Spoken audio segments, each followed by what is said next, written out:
Welcome to the Mindset with Morgan podcast. I am so grateful you're here. I'm Morgan, and I am a multiple seven-figure entrepreneur who adores all things business. I love building great teams and great companies who benefit the world. I've been building and running startups for nearly 15 years, and I've learned a few things along the way. I'm a teacher by heart, and I'm so excited to share with you. I'm also human, and I need a good pick-me-up and mindset shift before meetings, tough conversations, and sometimes just on my morning commute. My hope is that you can use this podcast as a quick mindset reset before you start your day or whenever you need a mindset shift. I also love a good funny story with a helpful lesson involved, and that is what you'll get here. Now let's learn, grow, and have a few laughs.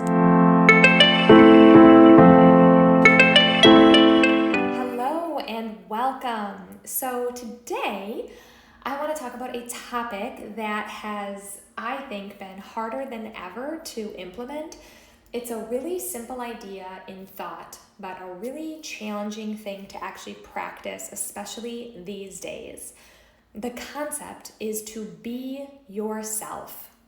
And it sounds so easy, right? You're probably thinking, well, I am myself. I am me all the time. And personally, I definitely can struggle with this, and I'm always working on it. But if you've got this down, props to you. But I will say I feel harder than ever, and I'll explain why. But I was listening to a book by Dale Carnegie called How to Stop Worrying and Start Living. And he's actually the writer of the really popular book, How to Win Friends and Influence People. And what I love about his writing is, these books were written, I think, in the 30s and 40s. You're talking almost 100 years ago. And the concepts are, no matter when you're reading it, more prevalent than ever, I think, right now. The concept that he was talking about, there's a lot of things he talks about in the book. It's a great book, by the way, great just mindset book in general. But he was talking about the concept of being yourself and how hard it was. And think about it.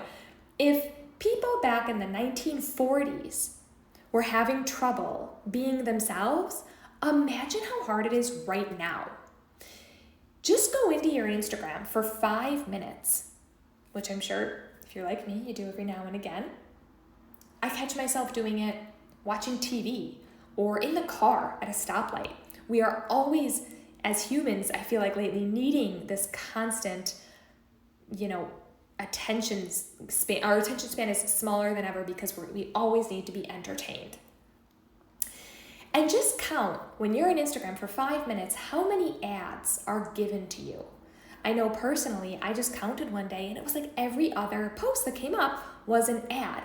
Now, then you follow, if you're like me, maybe some motivational speakers, some people in your industry, maybe some comedians, maybe some things that are relevant to your life.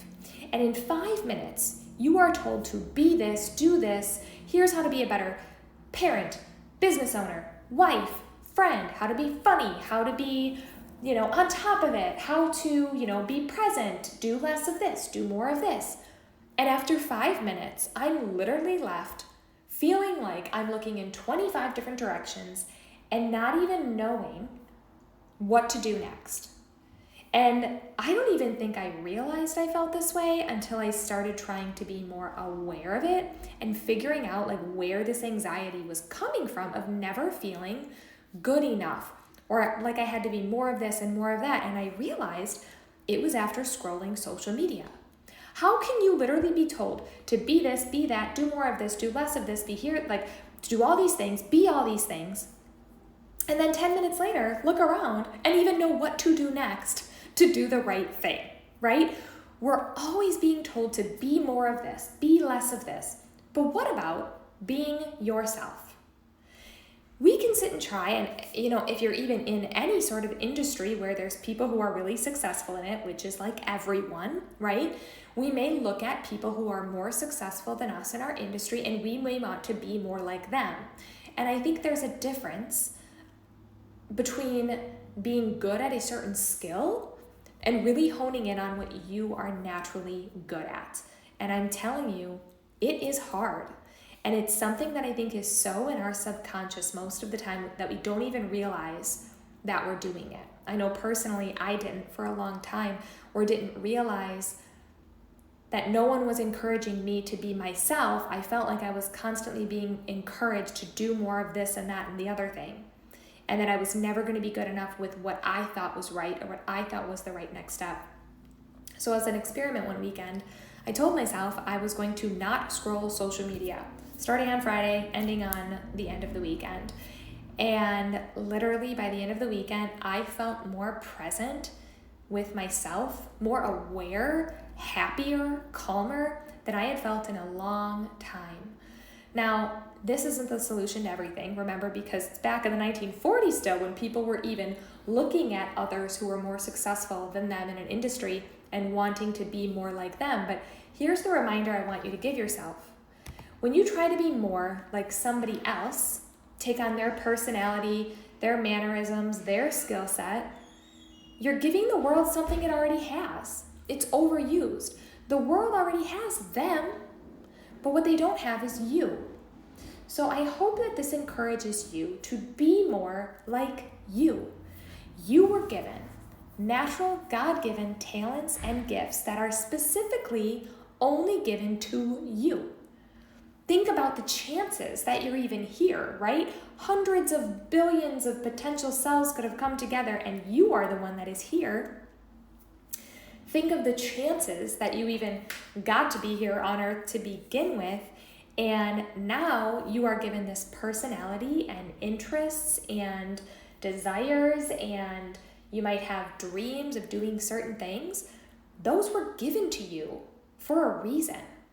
If you've been gifted a vision or a dream of doing something, that was given to you for a reason. Maybe you attempt it and it doesn't go well, but you were given that dream to make that attempt and learn some very specific lessons along the way. That's why no matter what happens, you're on a path that you're supposed to be on. So my point is, be more of you. Tap into the gifts that you have. And remember that the world already has other people. The world needs more of who you are and what your specific interests and talents are, because you have something very important to give the world. And I hope that this encourages you to really honor that and really move forward with that. All right, that's it. Be yourself and have a great day.